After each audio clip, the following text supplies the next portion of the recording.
Next is my absolute pleasure to introduce you to the best man. Joe, I've only really known Joe for a couple of months now. It's obviously Dan's come over from over here to live in West Australia, but it's clear to me at this early stage that Joe's an absolute top bloke. I've really enjoyed my time getting to know him. I mean, I was asking him today, or yesterday actually, I said, Joe, tell me a bit about Ballina. You know, what's it like? What's the population? He said 30,000. I said, what's the main tourism? He said, what's the main industry? He said, tourism and fishing. I said, what's the rainfall? He goes, shitloads. I was like, really? And over the last couple of days, I realised that's probably the most accurate thing you could say. But look, as well as those stories, look, the last few days he's told me some amazing stories about Dan and the relationship those guys have. So I'm looking forward to hearing what he has to say today. So please welcome the best man. So, I've heard that the best man speech should not exceed the time that it takes for the groom to make love.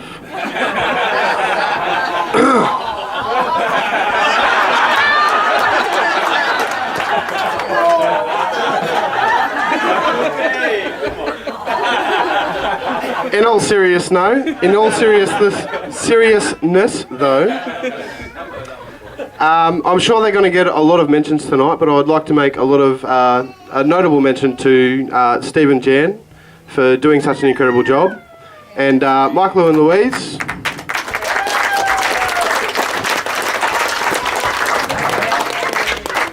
As much as they would hate to admit it, Michael and Louise are actually my parents too, so...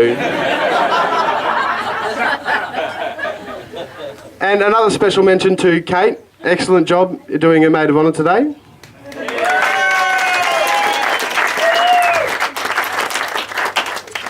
Got Helen to the ceremony on time, which I hear involved a lot of kicking and screaming. They do say that the worst few minutes of the groom's day is the best man's speech. Helen, the worst few minutes of the bride's day comes later tonight.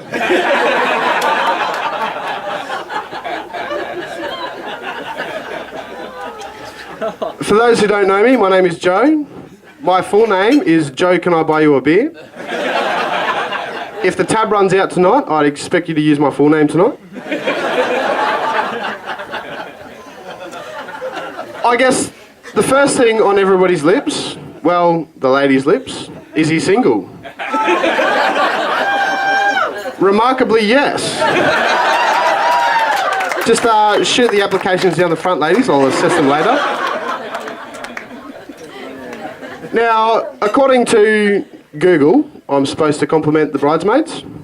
Ridiculous and stupid how good you guys look tonight. Unfortunately, they all knocked me back, so I'm not going to compliment them too much. Bit of a waste of time.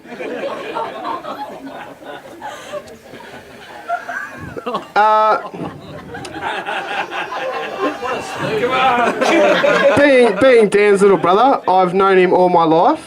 26 years. Couldn't tell from this, could ya? Looking very good.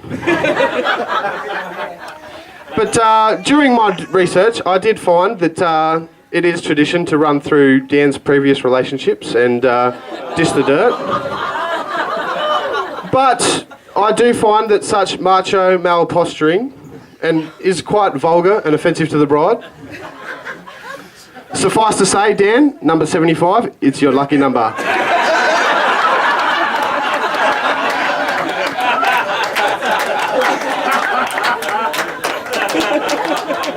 There is a lot of expectation tonight that I'll dish the dirt on Dan.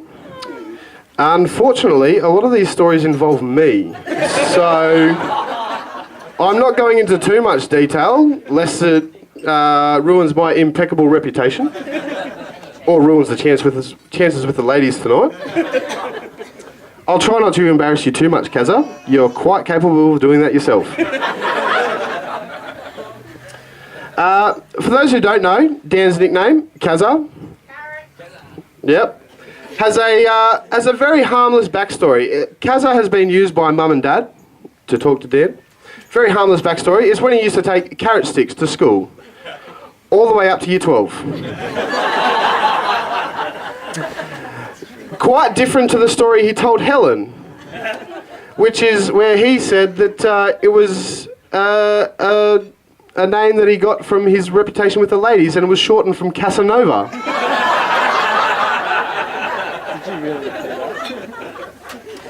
But growing up, I always thought that Dan's name was "Don't do that, put that down, you savage." Being Dan's little brother, I've been there for a lot of his historic moments. I was there for his first bomb car, a red Ford Laser that he got off Mark Engel for $50.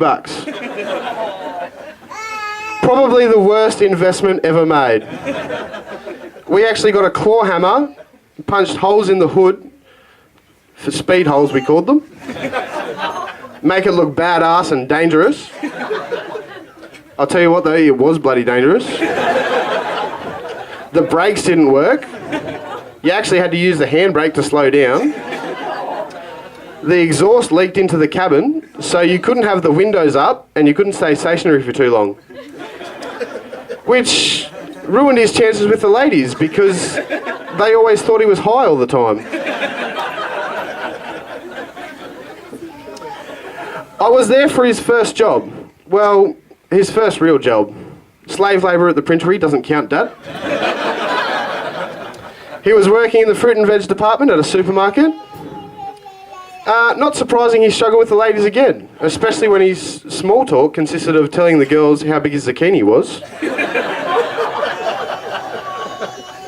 Not surprising when his manager was actually Wayne Kerr.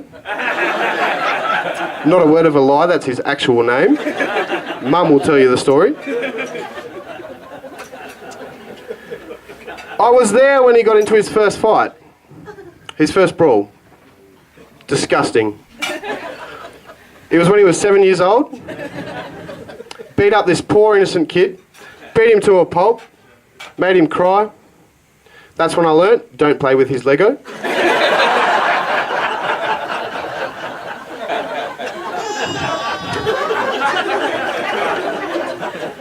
But Dan really is an incredible brother. He's always been looking out for me, teaching me new things, and guiding me through loaf. Sorry, Kazza, I can't read your writing.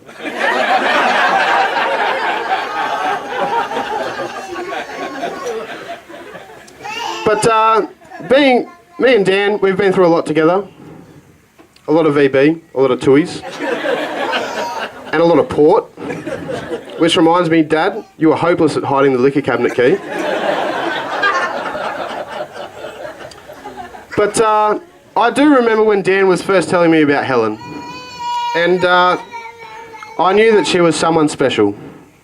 Because he was hiding her discreetly in rugby talk. And if Dan is putting someone on the same par as rugby, then you know that something's going on. But Helen, you are a gorgeous and fun-loving chick. And you deserve an excellent husband. A husband that's going to look after you and care for you and be there for you for the rest of your life. Kazza, thank God you married her before she found one.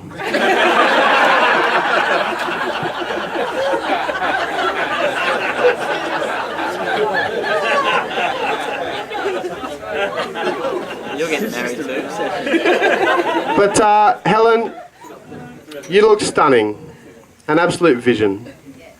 And I'm sure the guys here today will agree that it's a very sad day for us, as another beautiful and intelligent girl is taken officially off the market.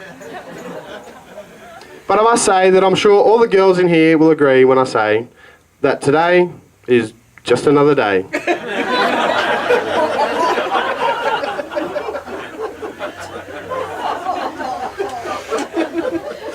But I knew that Dan and Helen were getting very serious when Dan brought Helen to Christmas at the Clay's house.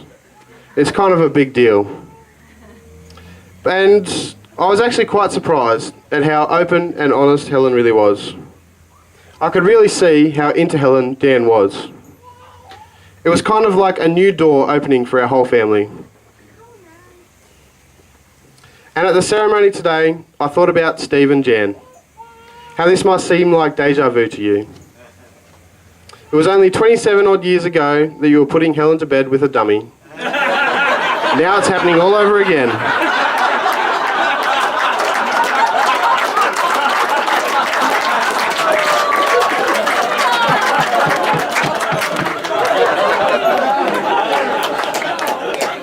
I've also heard that it is tradition for the best man to give you some marriage advice. Being me, I don't know much about marriage or married life, but I looked at two successful marriages. Stephen, Jan, Michael and Louise. Beautiful marriages. I dissected their lives and their relationships, and I found a few commonalities that came through both marriages and that I believe make a successful marriage.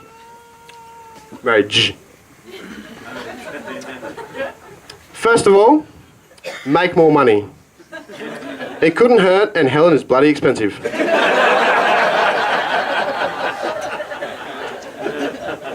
Secondly, increase your level of domestication. You know that wet area in the kitchen? It's called a sink. Apparently, the more you use it, the more girls love you. Thirdly, you must always strive to make Helen's life easier and feel like the beautiful princess that she actually is. On the same point, Helen, keep your expectations low.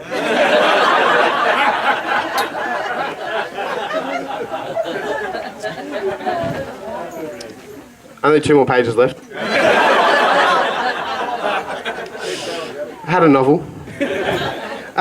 Getting to know Helen has been fantastic. You really are a beautiful person, and I'm so proud to call you my sister. Seeing how well you guys go together is mind-blowing. Few people find such a caring and open relationship, and some people will stay with another person because they are happy being together. But I know that you guys are together because you cannot live life without each other.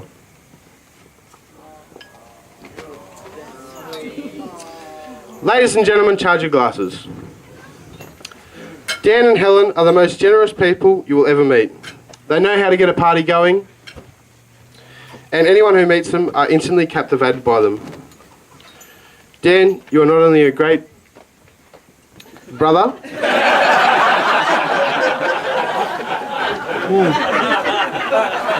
I don't know why I put great there. But you are my best friend, and I'm so happy for you. Cheers, Joey. Helen, you are the most genuine person that I know. I love you both, and I look forward to watching you guys build a lovely life and a family together. A toast, ladies and gentlemen, to the bride and groom. Yes.